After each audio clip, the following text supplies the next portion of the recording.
Eventually, we're going to get to 2 Kings 15.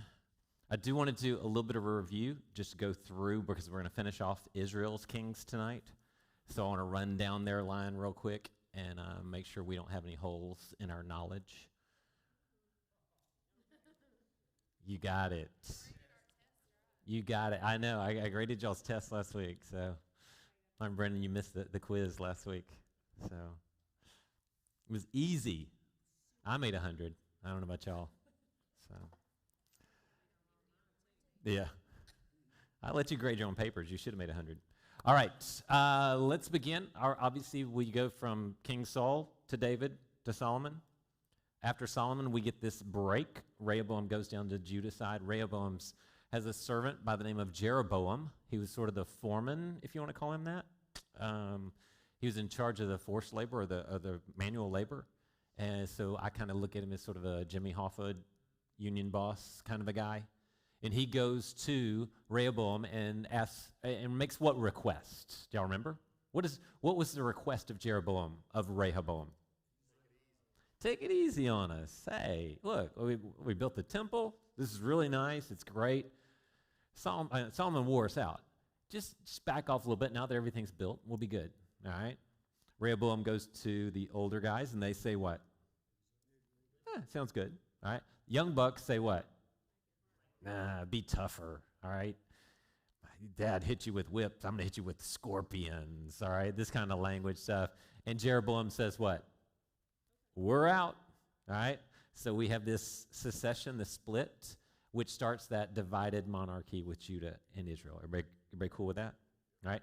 Now, Jeroboam comes into power, and God is saying pretty much, all right, let's do it, all right? I can deal with this. I can split it. It doesn't matter to me one way or the other. Just do what I've asked you to do, all right? Jeroboam comes into power, though, and he has some paranoia and some fears. And he kind of questions the loyalty of the people who have made him king. And so he does what? He makes two really bad mistakes. What are the two sins of Jeroboam that we'll talk about? 2 golden calves, all right, places one at Bethel, all right, in the south, all right, and then one in the north in Dan, in the territory of Dan, all right. So 2 golden calves, they burned sacrifices there, all right. That go over well? Yeah, I mean, how did the first golden calf go over? I love Aaron on this. I don't know, I just threw the gold in and out came this calf. All right, good job, Aaron. Yeah, no one bought that. I don't even think he bought that one. All right, but yeah, he puts 2. And then what was the second sin? The priests. Anybody who does the Oprah thing, everybody can be a priest. Who wants to be a priest? So what do the priests and the godly people in the northern tribes, what do they do when they realize this is what we're going to be governed by? They go south, all right? Especially most of the Levites, the priests. Leaving what? So when you take out all the godly people, the priest and the Levites, what are you left with? Ungodly people. What do you think they're going to do? And how are each one of these going to be described? Every single one of them is, if they live long enough, I'll put it that way, if they live long enough, they're described as evil. They did what was evil in the eyes of the Lord, all right? Some of them are evil because they followed the sins of Jeroboam, right? Most of them get that tag, all right? Ahab says the sins of Jeroboam were trivial. It was like, seriously? I can do way better than that. So Ahab's like, here, hold my beer, watch me. I can do better than sins of Jeroboam, okay? So Jeroboam makes those 2 big mistakes. He dies, his son Nadab takes over and is killed in a conspiracy, all right? Now, you may want to draw a line there underneath Nadab and say, there goes the house of Jeroboam, all right? Now, along the way, we're going to have prophets who are going to come and speak into the lives, all right? So be very attentive to that. Because they're so screwed up and so evil, God continually sends prophets into them to go, look, you're doing this all wrong. You're doing this all wrong. The main ones, Elijah and Elisha, all right? Later on, we'll get the Amos, Micah, Hosea, Isaiah, all those, okay? All right, so Nahab, he gets killed in a conspiracy by Baasha, so that wipes out the house of Jeroboam, which God said, I'm going to make you a lasting kingdom, but not anymore, okay? Baasha comes in. We don't have a lot of information about Baasha. He likes to pick fights. That's what we know. His son Elah comes in, and he dies in a military coup. All right. Zimri becomes king. And what was his title? What was his position? What was Zimri? Commander of the chariots, of half the chariots. So we would call this a military coup. Okay. There's conspiracies and there's military coups. Okay. So work with those. Zimri is around for how long? 1 week. He had a really rough week because he was described as doing what was evil in the eyes of the Lord and following the sins of Jeroboam for those 7 days. All right. When he realizes he's about to be killed in another coup, he does what? How does he die? Y'all remember? Burns the citadel around him and just good way to go out, I guess. All right. Omri comes into power, and Omri buys the land of Shamar and builds the city of Samaria. All right. And Samaria becomes the capital. Omri is kind of the godfather. All right. Omri kind of sits back and waits. He lets Zimri wipe out Elah and the entire house of Baasha. And then he just sits back and waits for all the other people to fight their way and to kill each other. And then he goes, okay, I'm in charge now. And everybody goes, yeah, you are. I mean, you're the guy. No one wants to mess with Omri. All right. He's just, like I said, he's kind of the godfather that the little people can fight it out here. And there's a guy named Tibni that comes in. At some point, about half the people are with Tibni and half are with Omri, but the people with Omri are so much stronger. It's not even close. All right. Omri becomes the king. Again, we don't know a whole lot. He did what was evil in the eyes of the Lord, followed the sins of Jeroboam, and he did so more than all the kings before him. Now he has a son by the name of Ahab. Ahab, put a star by this one. Ahab's the bad guy, all right? And why is Ahab such a bad guy? What's his problem? His wife, exactly. He married who? Who is his wife? Jezebel. And Jezebel is the princess of what people, tribe? You remember?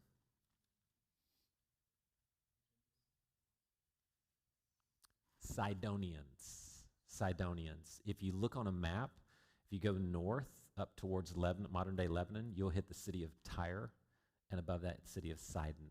All right? And these were horrible, horrible, wicked, sacrificing all sorts of stuff to all sorts of gods kind of people. All right? So Ahab marries into this.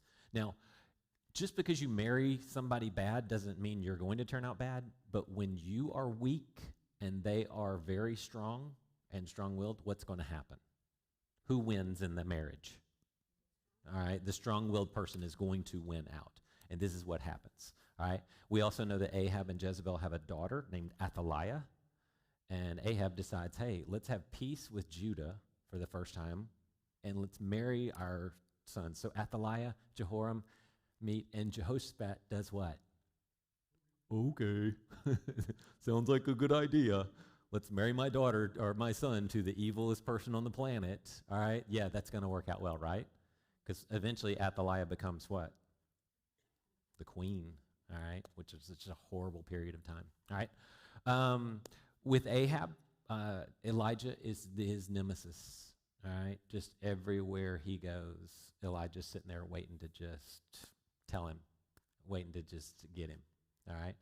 Elijah eventually says, God's going to wipe you out because of what you did to a guy whose vineyard you stole. What was the vineyard owner's name? Do you remember? Not Nadab. That was Jeroboam's son. Close. You're real close. Naboth. Naboth. All right? So Naboth's vineyard was stolen and just sort of, it was a frame job, and they stole it. And so Elijah came to Ahab and says, hey, just the blood that was splattered of Naboth, that's where yours is going to be splattered too. All right? And in 1 Kings 21, it says, and Ahab humbled himself. Now, there's only really 3 times in all the kings' lives where there is some inference that they did something godly. And this is one of them. And Ahab humbles himself. Elijah doesn't notice. God has to literally go to Elijah and go, did you see what Ahab just did? He humbled himself, and so therefore I'm not going to kill him. He does eventually die in battle. All right, remember this battle when Jehoshaphat and Ahab go off to fight at Ramoth Gilead? And what happens? Jehoshaphat is told, hey, why don't you dress up like Ahab and go out into battle, and I'll dress up like just a normal person. And Ahab has this whole plot, and Jehoshaphat does what? Okay, all right. Again, probably the godliest of all the kings, just dumb as a brick as far as alliances. It's just embarrassing. He should have, well, I don't even know if that would have helped, all right? Yeah. So, yeah, Ahab's just running around, and all of a sudden a random arrow just kills him. All right, so he dies at that point. His son Ahaziah comes to power and dies how? Yeah, falls through the lattice of a window, all right? Remember he sent word down to the Baal worshipers in the Philistine area, and Elisha cuts him off and goes, why are you going to ask the pagan prophets? Is there no godly prophets in Israel? And he kind of went, well, no, there's not. So, okay, and you're going to die. So he goes back home, ends up dying. His brother, Jehoram, takes over, right? It's not the son, all right? So this is the son of who? Who's Jehoram's dad? Ahab, all right? And mom is Jezebel, okay? So how do you think he's going to do? Yeah, not good at all right? Jehoram comes into power, and eventually he is going to be killed in a coup. This is when Jehu is sitting in a bar and with the other commanders, and Elisha, one of Elisha's little prophet friends, goes to him and says, hey, I need you to go to this bar. All the commanders are going to be sitting around a table. Get Jehu out of the room, anoint him king real quick, and then run out the door. So this little prophet guy walks into the bar. I mean, it sounds like a joke, all right? A prophet walks into a bar and says, Jehu, I need to talk to you for a second. He's like, me? Yeah. Yeah, come here. Gets him in the room, goes, I anoint you king of Israel. Gone. Out the door. And so he walks back into the bar, sits down with his friends and goes, what was that all about? He goes, oh, just some crazy guy. And they're like, no. What was that about? He goes, I think I'm now the king. I just got anointed king. And they're like, yes, you should be the king. And so Jehu goes on a killing spree. Now, who does he kill? Number one, he kills the current king, Jehoram, all right? And who else? The whole house of Ahab, all the sons are killed. And what happens to their heads? You remember this? He makes a totem pole kind of out of all the heads of the 70 sons of Ahab. Jehu doesn't play, all right? Jehu is a bloody, bloody man, all right? Who else does he kill? All the Baal prophets. How does he do it? Jehoram just worshiped Baal just a little bit. I'm going to worship him over the top. Everybody, let's come into this one building. All right, lock the door, kill them all. Don't let anybody escape. Done. Who else does he kill? Jezebel. How does he kill Jezebel? Jezebel tries to act like a prostitute, tries to disguise herself.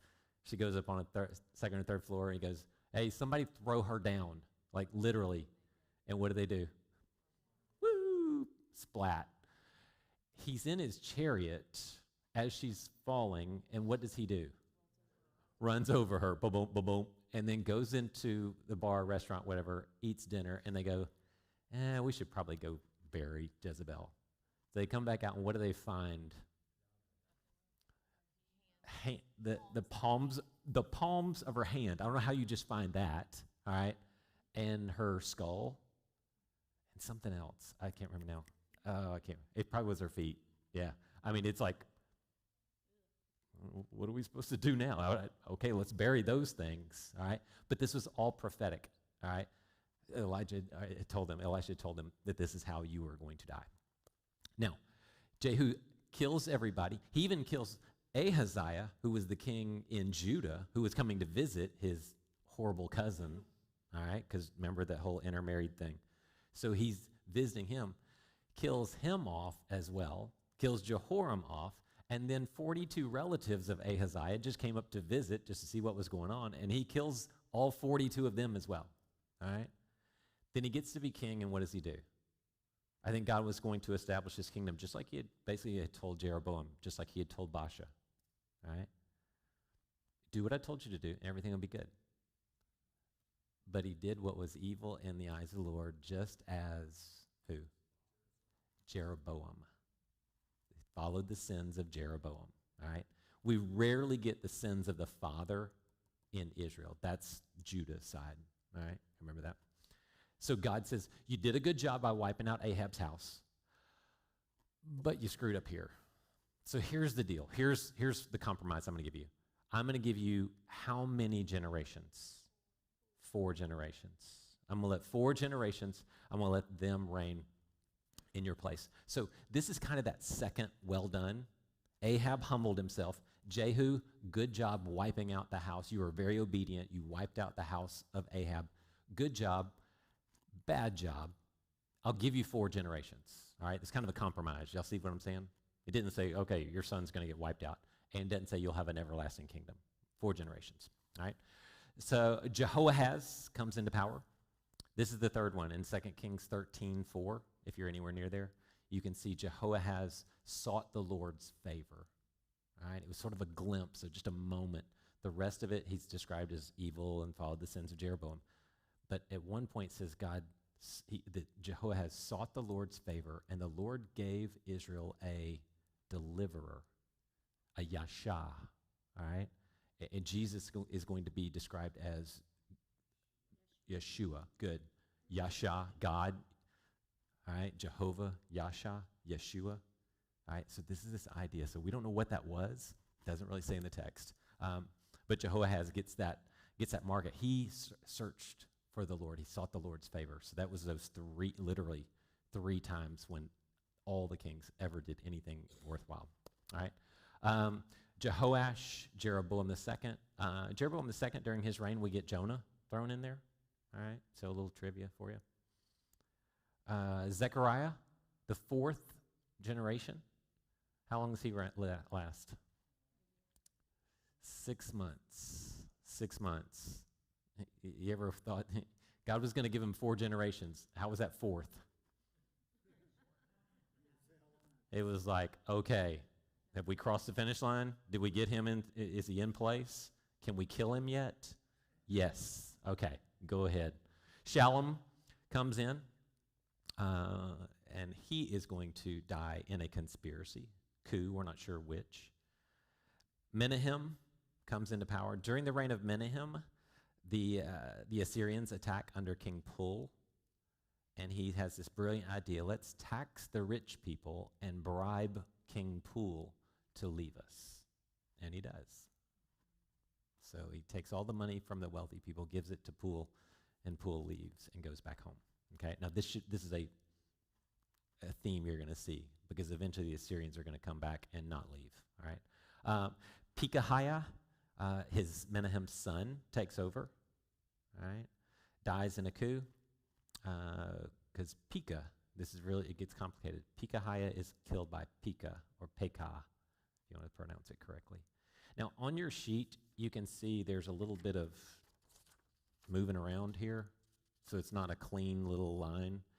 This is an interesting thing in biblical text. We're not sure exactly how this works. But Pekah's reign was said to be 20 years, but the math just doesn't add up. And so what they believe is Menahem had part of Israel, and Pekah had the rest of Israel. So they had sort of a shared power thing. There are times in Scripture where it says Israel and Ephraim. All right? You with me? So Ephraim was the largest tribe in Israel. The rest of it could have been referred to as Israel. So a lot of people put it in that camp. We just don't know. We just don't know. And there are some people that go, that's it, I got to throw out my Bible because Pekah and Menahem couldn't have reigned at the same time. I'm like, really? That's the one you're going to lose it over? All right. So anyway, Pekah is killed in during Pekah's reign. Tiglath-Pileser comes in and deports the northern tribe of Naphtali, which is where Jesus was born. All right. Hoshea comes into power, and he is attacked by Shalmaneser of the Assyrians. City's besieged for 3 years. And he's imprisoned, but it never mentions his death. We have no record of his death, only his imprisonment. So we assume he died. I think it's safe to say he died eventually. So, yeah. All right. Now, this is when the Assyrians, in their brilliance that we've discussed before, take the people in Israel, in those northern tribes, and disperse them all over the place. And then they take people from other areas and bring them into the region of the 10 northern tribes, what would be Samaria. Generally, that's where they all settled. Thus, you have non-Jews being moved into Samaria, where the capital of the Israel, or the nation of Israel, right? And they start to intermarry with whoever's left there, and they become the what? Samaritans, which is why they're so hated, all right? Because they're not pure Jews, all right? These are half Jews. Really interesting story if you look in the text. We're not going to get to it tonight, but when they get in there and they're living in the promised land, and these pagan people have no idea who the God of this land is, the promised land, and they just start doing their thing and worshiping their gods and doing this. Well, God goes, you can't do that on my land. And he starts sending lions to kill the people in the land. And the people actually go to the king and go, hey, you got to bring some of those people who know what the rules are around here, because the God of this land keeps sending lions to kill us and attack us.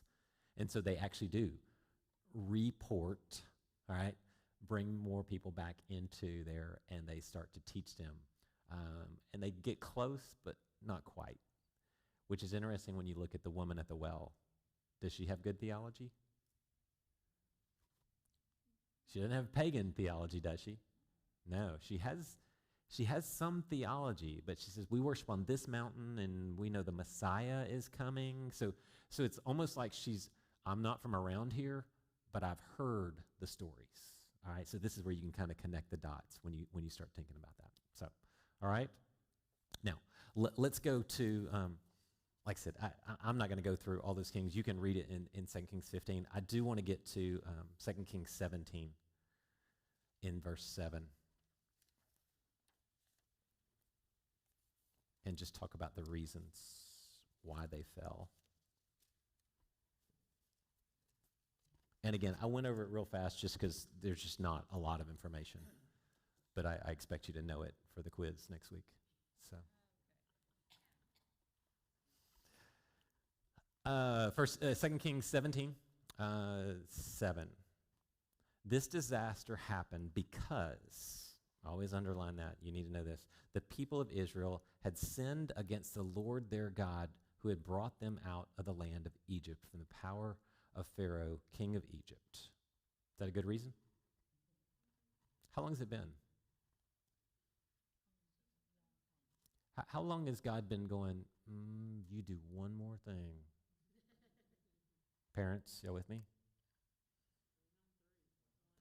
I mean, think about the year. Look at the year, 722. I'll give you a hint. It was about between 1400 and 1450 that the Exodus took place. So, that teacher that counts to 3, or the parent that counts to 3, what's he on now? 700 years.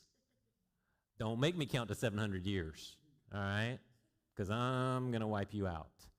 What does that tell you about your God that he waits? He says, I brought you out of the land of Egypt. Go back to the beginning of the 10 Commandments. Go with me. Exodus 20, verse 1. Does not start with, you shall have no other gods before me. That is not what 20, verse 1 says. It says what? I am the God who brought you out of Egypt. Which makes it really interesting when they say, no, this golden calf is the God who brought us out of Egypt. And God's going, no.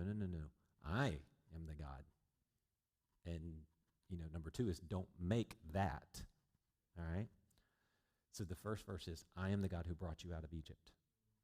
Here are my expectations now that I have done this for you, which is very similar to, I am the one who proved my love for you by dying on that cross. Now my command to you is what? Lord's Supper. One rule, love one another. You see that how that lines up? Here, I brought you out of Egypt. I brought you out of the place of slavery. Now here's my 10 rules. Jesus, the night before he's crucified, says, I am going to bring you into a new covenant, and here's my one rule. Love one another, okay? So it's been 700 years that God has said, all right, one more thing, and I'm going to get you, all right? Again, what does it tell you about your God? Huh? He doesn't want us to suffer. He doesn't want to bring that wrath. He doesn't want to do that, even though he is provoked and provoked and provoked and provoked, all right? And so first thing is, why? Because you sinned against the Lord who brought you out of the land of Egypt, and because you worshiped other gods. Who are these other gods? I mean, you look down the list, you can see all these guys. What gods did they serve, have we heard about along the way? Baal. Molech. Molech is more on the Judah side. We don't get a lot of Molech in here. We get Milcom. It's this other bit. I mean, we're splitting hairs here. They have what we call Asherah poles. They have high places, which they're like, it's a high place if you worship God on the high place. That's not where I told you to worship. So it's kind of it's always, but they left the high places there. They left the high place. If they just got rid of the high places, that would have been perfect. There are some places that you burn incense to these foreign gods on the high places. I mean, Solomon built high places all over the place for his 700 wives so that they could worship their gods, all right? And so we have this long history of them worshiping other gods, all right? Keep going, verse 8. So number one, you sinned against the Lord your God. You worshiped other gods, all right? Now you see where verse 1 of Exodus 20, I'm the God who brought you out of Egypt. Don't sin, all right? The second one is you worshiped other gods. And what's the first command? What's 20 verse 2? You shall have no other God. You see how this is kind of following this? God said, I told you. I gave you my expectations, and here's what you're doing with them. Verse 8, they lived according to the customs of the nations that the Lord had dispossessed before the Israelites. All right, everybody okay so far? Were they supposed to do that? No, basically the law says, go to Leviticus 18. You got your Bibles. Go to Leviticus 18. I want you to see this.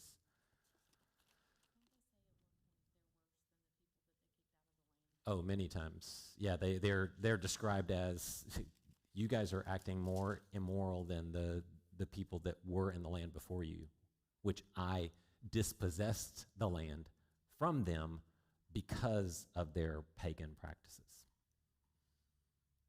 So if anybody ever throws God is just a genocidal God, it's like, well, he's a just God, and he gets to make the rules because he made it, and he used the Israelites to pour out his justice on pagan people. So I don't know if that will suffice. 18 verse 1. Yahweh spoke to Moses, speak to the Israelites and tell them, I am Yahweh your God. Do not follow the practices of the land of Egypt where you used to live, or follow the practices of the land of Canaan where I am bringing you. You must not follow their customs. Is that pretty clear? Did they have these laws? Nope. Why not? Who is in charge of conveying the law to the people? The priests and the Levites. And where are they? Who is checking the Israelites to make sure they don't follow the customs of the Canaanites? No one. No one. All right, you with me? This is why that move was so crucial, that it was just devastating. You're not to follow their customs. Verse 4, you are to practice my ordinances, and you are to keep my statutes by following them, which would be nice if somebody was there to tell them what God's ordinances were and his statutes. Parents. soon to be parents. All right? You with me? This is your job. All right? You are the priests, you are the Levites to convey these rules, to convey these things to your children. And if you don't, who will? You may want to go read Judges 2. It doesn't end well. All right? Judges 2, and they did not know what the Lord had done for them 40 years earlier. Why? Because the parents didn't tell them. It's devastating. All right? I am Yahweh your God, verse 5, keep my statutes and ordinances. A person will live if he does them. I am Yahweh. And 700 years later, he goes, I told you. I counted to 700 years, and you still didn't do it. And then you can go through this, Leviticus 18. You get all of the sexual relations with every relative you can imagine. You get bestiality in there, you get homosexuality in there, you get child sacrifice in there. Eventually you're going to run into tattoos, all right, and markings, which if you get weird about the whole tattoo and markings thing, you need to understand that's what the Canaanites would do to themselves. They would mark themselves or pierce themselves, and they would do tattoos. So what God was saying was, don't emulate what they do. And people go kind of off the rails on that whole tattoo thing. And I'm like, yeah, the Canaanites have been dead for a long time. We're not really caught up on not doing what the Canaanites do. All right. So anyway, so Catherine, go ahead, knock yourself, get you a tattoo. All right. Sorry, April. All right. Anyway, I would never say that out loud. Yeah, I would. Anyway, okay. Everybody okay with that? So that's what they were doing. Let's go back to 2 Kings. 2 Kings 17. Does that make sense to everybody? I want to make sure. Just because what I see in the law, what you have is you have about a third of the law is sacrifices, and how you do them, where you do them, which one you do this, and what you do, and the whole idea of the sacrifice. Which of what value is that 1/3 of the law right now? The sacrificial system. When Jesus dies, he says what? 3 words. It is finished. Which part? The sacrificial system. All right? Then you have about a third of it is don't be like the Canaanites. We got any problem with Canaanites anymore? Are we trying not to emulate the Canaanites? I mean, they've been gone for 2,500 years. We're not really worried about that. And then you get another third that's more designed. God designed you in this way, so don't do this. Don't do this. Don't do this. A lot of the sexual laws fall into that one, all right? Which is why in Acts 15, James and all the boys say, hey, sexual immorality, we're going to leave on the table. The rest of this stuff, you know, that's pretty much run its course. It's fairly obsolete. Sexual immorality, no, we're going to leave that on the table because that's a design thing. It's not a sacrificial system. It's not a custom of the Canaanites. It's something God says, just don't do this. This is really going to end bad for you. It's going to create chaos, all right? And you can see that in the law. Just read back, and you can see that. Thus, Jesus says, it is finished to a lot of that stuff, all right? Okay, everybody back with me? 2 Kings 17. They had lived according to the customs of the nations that the Lord had dispossessed before the Israelites, and the customs of the kings of Israel had introduced. And again, what was that? Remember how they're described? He did what was evil in the eyes of the Lord because he followed the sins of who? Not Rehoboam, Jeroboam, which was one of 2, if not both, golden calves and the priests. Okay? Really big deals. Every time, almost every single king gets nailed with that one. All right? 9. The Israelites secretly did what was not right. What? It's what? Yeah, they do this secretly. It's hilarious. I was just the Israelites secretly did what was not right against the Lord their God. What? Yeah, because Matthew Henry, always love his quote: "Hypocrisy in religion is the greatest folly." Seriously, secretly, We may want to remember that too before we just laugh at them. Not that we do anything secretly and think we're getting away with it. So keep moving on. They built high places. There's those high places in all their towns, from watchtower to fortified city. They set up for themselves sacred pillars and Asherah poles. All right, Asherah pole is kind of a like totem pole kind of a thing, if you want to think of it that way. These would just be objects of worship. These would almost be like family shrines in a lot of places, right? The big ones they would have for the whole city. You would have your own little Asherah pole on every high hill and every under every green tree. 11. They burned incense on all the high places, just like those nations that the Lord had driven out before them, aka the Canaanites. They did evil things, provoking the Lord. All right. Does anybody have a different word for provoking? Angering. Anybody else? What is it? Carousing? Arousing. All right. Just kindling the Lord's anger. All right. But yet God does what? Throughout their history, they're provoking God, but yet God does what? I'm going to count to 700 years. All right. Now, he does a little more, but we'll get to it in just one more verse. They served idols, although the Lord had told them, you must not do this. Which was that? Which command? Don't bow down. Don't bow down. 2. See, you can do that. Anybody learn that way? Don't bow down. Wow, it's like blank faces everywhere. That's either the dumbest thing you've ever heard or you're just not following me. All right, I don't know. I get nothing here. All right. So no other gods, so you have one God. Don't bow down or make idols. All right, anyway, y'all don't care. Some of us learned all of our 10 commandments. I don't know about you, but well, when you get to the 7th one, it gets really interesting. So anyway, they served idols. Y'all will get that at some point when you learn your 10 commandments, all right? 13. Still, the Lord warned Israel and Judah through every, what? Prophet and every seer, saying, turn from your evil ways and keep my commands and statutes according to all the law I commanded your ancestors and sent to you through my servants, the prophets.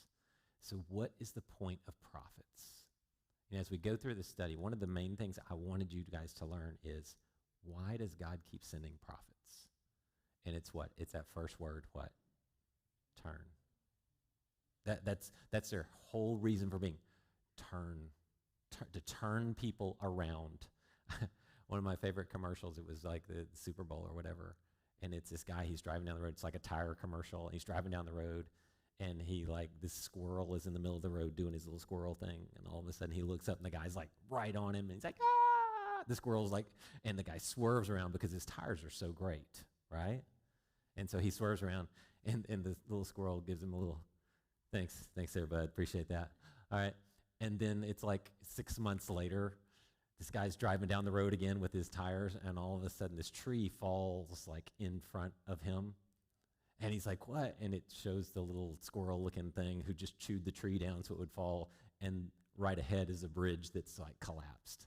So he's saying turn, and the guy in the car is like freaking out because this little squirrel thing just knocked down the tree to block him from dying, and the bridge has been washed out, and he kind of does the little squirrel thing back to him. But this is the idea of the prophets. Turn. Just turn back around. And for how long does he send these prophets? 700 years. He keeps sending them and keeps sending them and keeps sending them. And their message initially is turn. Jonah's message was to the Ninevites was what? Turn or else. All right, y'all with me? Turn or else. Ahab does. And that's what I love. The wickedest king of all, married to the wickedest woman ever to live on the planet, according to the Bible, kind of. He turns, and God notices. I mean, of all the people, you could throw Jehoahaz in there, and no one would think twice, but Ahab turned, and God noticed, and he relented. So what does that tell you about the last 700 years? Have they been turning? I mean, Ahab gets mentioned, Jehoahaz gets mentioned. Why does God keep putting off this? He's being provoked. but he keeps sending prophets.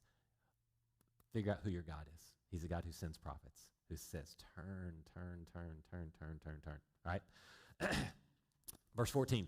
But, bad but, they would not listen. Instead, they became obstinate. Anybody got a different word? Stiff-necked.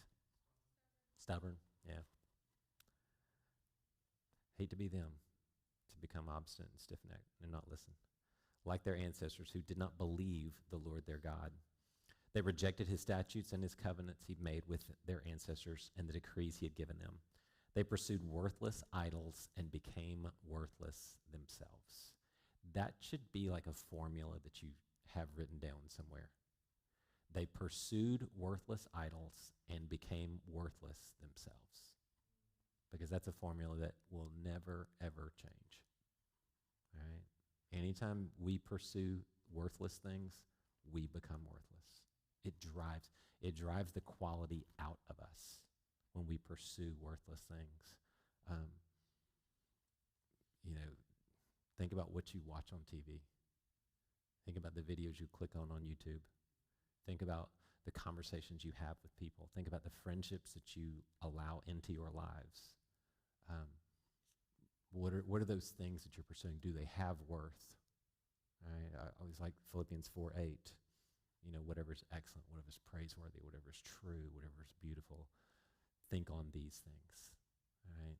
That's one thing I always try and bring up with the kids. They became worthless themselves, following the surrounding nations the Lord had commanded them not to imitate. Verse 16 keeps going. They abandoned all the commands of the Lord their God. They made cast images for themselves, 2 calves and an Asherah pole. They worshiped the whole heavenly host and served Baal. The heavenly host is sort of our idea of astrology, right? Like I said, constellations, not a problem. Checking your astrology and all that stuff and allowing that to take some hold in your life, that's when you've become like them. Again, who's doing these practices? The Canaanites, the Assyrians, the Arameans. They were doing all these things, and they imitated these practices. 17, they made their sons and daughters pass through the fire and practiced divination and interpreted omens. Now, that passing through the fire, this is when you do get into the Molech stuff, but this is a little bit later. The very later kings are the ones that did this. The earlier kings did not do this. All right? So, and what you're going to see on the other side, Judah, when we talk about this next week, 2 weeks. 2 weeks from now, we'll talk about Manasseh. And Manasseh is the one that God says, that's it. I told you not to do that child sacrifice thing. And it's just a matter of time now before I wipe you out because you've been sacrificing your children to the fire. All right. They devoted themselves. Does that word sound familiar? 242. But they devoted themselves to what? To do what was evil in the Lord's sight and provoked him. Therefore, the Lord was very angry with Israel. Does God have degrees of anger? Apparently, yeah. Can he be provoked, a little miffed? That's it, somebody's going to die kind of thing? Yeah. Therefore, the Lord is very angry with Israel, and he removed them from his presence. That just sounds painful, to be removed from the presence of God. Only the tribe of Judah remained. Even Judah did not keep the commands of the Lord their God, but lived according to the customs Israel had introduced. So the Lord rejected all the descendants of Israel, afflicted them, and handed them over to plunderers until he had banished them from his presence. That sounds bad, doesn't it? And that's what he does. He banishes them. And keep going. I just want a couple more verses. When the Lord tore Israel from the house of David, Israel made Jeroboam son of Nebat king. Then Jeroboam led Israel away from following the Lord and caused them to commit great sin. The Israelites persisted in all the sins that Jeroboam committed and did not turn away from them. Finally, the Lord removed Israel from his presence, just as he had declared through all of his servants, who? The prophets. Okay, this is that turn or else.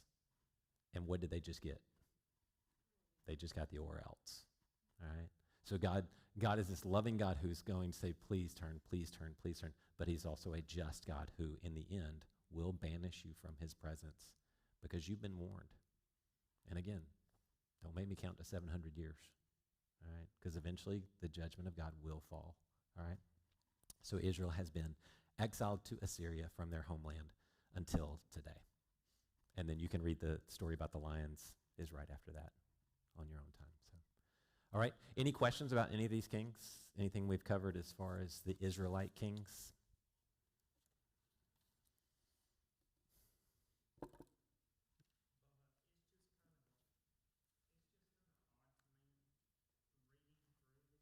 Mm-hmm.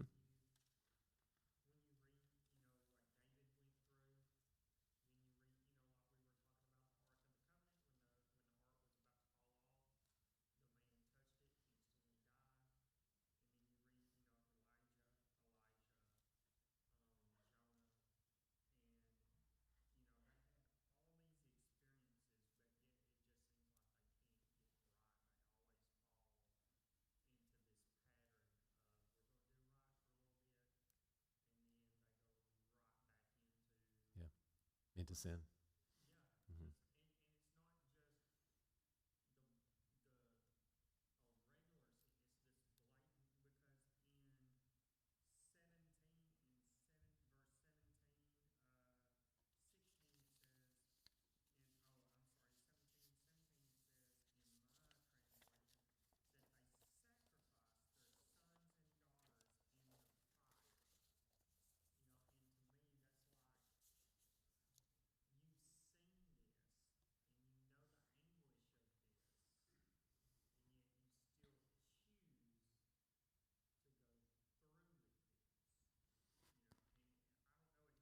So, so you're just pointing out just why can't they get this right?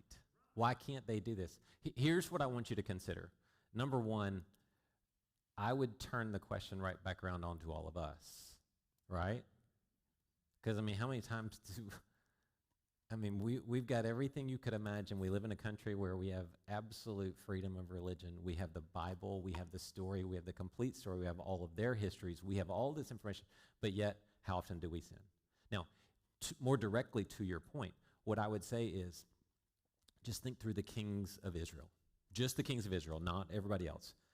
We got how long of a period of time? 930 to 720. We have 200 years of space here. Now, if you were to sit down and read 1st and 2nd Kings, all right, that even has all the Judah stuff in there. If you just read 1st and 2nd Kings, how long would it take you to read that? 30 minutes, an hour, depending on how well. 200 years, 1 hour of information. And we could sit there and read it all day. I mean, imagine the span of time in between these moments. You with me? So, we can sit here and read it and go, gosh, I would have totally done this and totally done that. Well, what happens if you get this one little glimpse of God, and then 15 years later, you get another, and then 10 years later, you get another? You see what I'm saying? So we look at the scriptures, and we read the scripture, and we go, man, I would have totally gotten it. Well, that's because you're reading in an hour what covered 200 years of history. And so you do have to space that out, and you do have to remove sort of well, I know what's going to happen because I read the chapters. A lot of people say, if I'd have lived there in Jesus' time, I would totally have gotten it. I'm like, A, no, you wouldn't. And B, John writes and says at the end of his recollection, his gospel, if I wrote everything down that he did, the world would not be able to contain the books of all the things. And yet, how long would it take you to read John? Hour, maybe. So there's a lot more there, but there's not a lot there. Does that make sense? So the frustration that we see in them, we go, man, why can't they just get this? It's just different.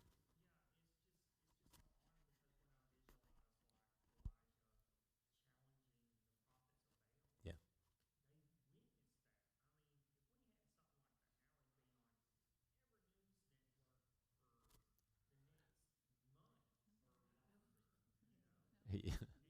Well, it depends on which channel you're on. That's not your truth. Your truth would not have reported Mount Carmel. Now, but again, I mean, you kind of made the point. They didn't have TV back then. You had legend and you had stories and you had these things. Well, a lot of them died.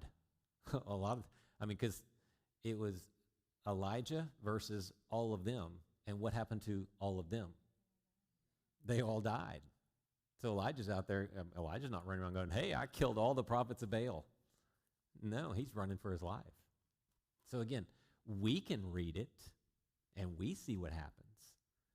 I mean, even Jesus at the end of his life, when the soldiers come into the garden, why does Judas kiss Jesus?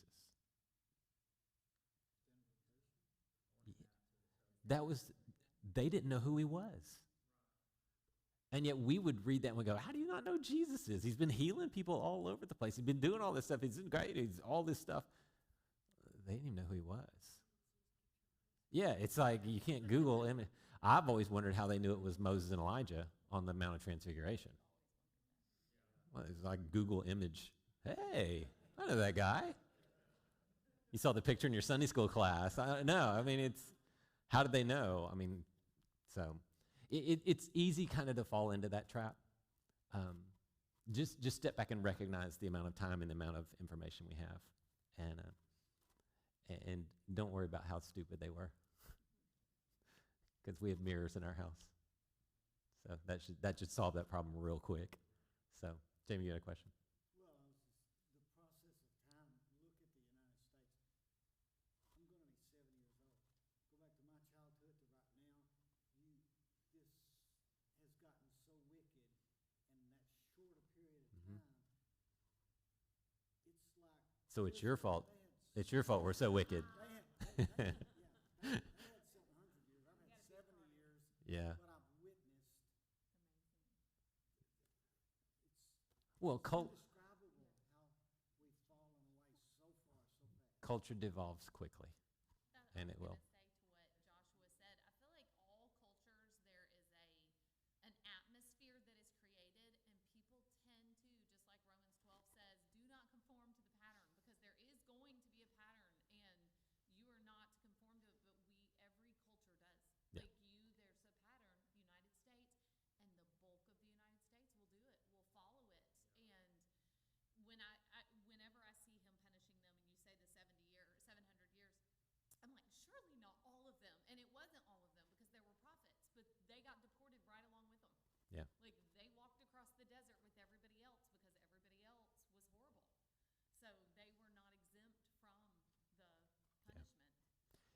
It is going to be, I would say, a little more interesting, because with Israel's line, it's like they're all evil. God just goes, all right, wipe them out. They're horrible.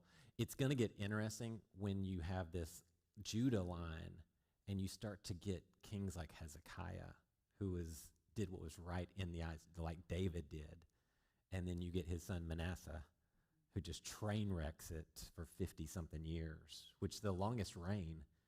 Why would the evilest king have the longest reign? That's not karma, is it? No.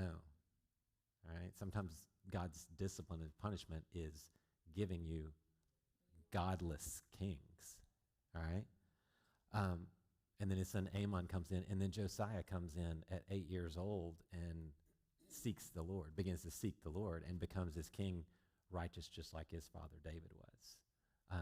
And then his kids train wreck it until God goes, that's it. Everybody out of the pool. All right? Go to Babylon and sit there for 70 years in time out. Don't you think they get desensitized too? I think if God were to show up right now and show us everything we have gotten soft to and desensitized, just because it's everywhere all the time, and it just is less of a big deal to you because it's everywhere all the time. Desensitized. Yeah, with that just and so I think if everybody's worshiping these, and Well, everywhere, it's the frog. your parents and your grandparents. It's the frog in the pot. Yeah. the slow progression, and you tend to go along because you don't want to rock the boat, and you don't want to get canceled, and you don't want to stand up and say the wrong thing because just the insanity that comes on. And it's tough to stand up to to the wave of culture. That's why Romans 12:1 is such a hard-hitting verse, or 12:2. All right, that don't fit. In Romans 12:2, it's do not fit into the scheme of this world. And the scheme of this world is when it says do not conform to this world. The word schema. It means with the scheme of this world. So the scheme of this world may be heading in this direction. Well, sometimes it's not 180 going the other way, sort of like the Chosen logo thing.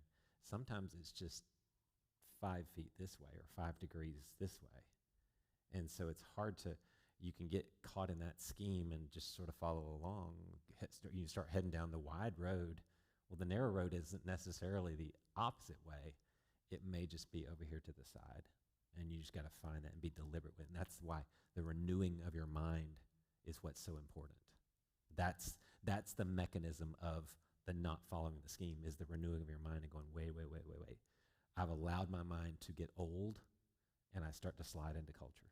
So, and I think that's what they did. They had no one to call them back, no one to check them, because there was no priests, no Levites, nobody in the land.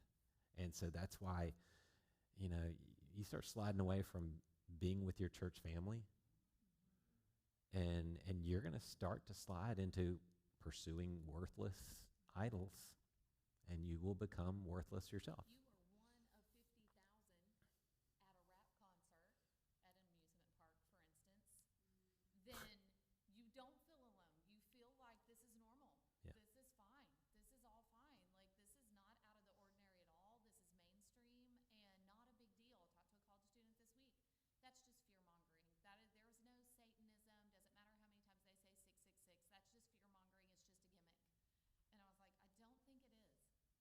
I think if you're Satan, you want people to think it's a gimmick. Sure, it's a great strategy. Not dangerous at all. Yeah. And again, when your culture doesn't pick up on it, and it doesn't have any prophets in the mix that will speak into it, it can go downhill real quick. Go ahead, Jamie. The 5 degrees you mentioned, just slightly off course. Mm-hmm. From here to there is nothing. Right. But from here to DeKalb, Yeah, the trajectory gets wider and wider and wider. Yeah. major. Yeah. And what I think you can see in Israel's king, their line, is you can see the progression, that it doesn't correct itself unless somebody steps in and intervenes and the prophet is listened to, and people do something about it, which is what you see in Judah's line that you don't see in Israel's line. You will see these corrections that take place. And it's pretty cool. I mean, I think Jehoshaphat was one of, as goofy as he was, he did some great stuff. And Hezekiah's going to do that, and then Josiah will do that. So we'll pick up those 2 kings the next couple of weeks. We should finish on December 8th. So if you want to keep that in mind, that way we'll be done 15th, 22nd, 29th. We'll take those off. Probably won't come back until in the spring into mid-January, just to let y'all get the semester started normal and all that good stuff. So, all right.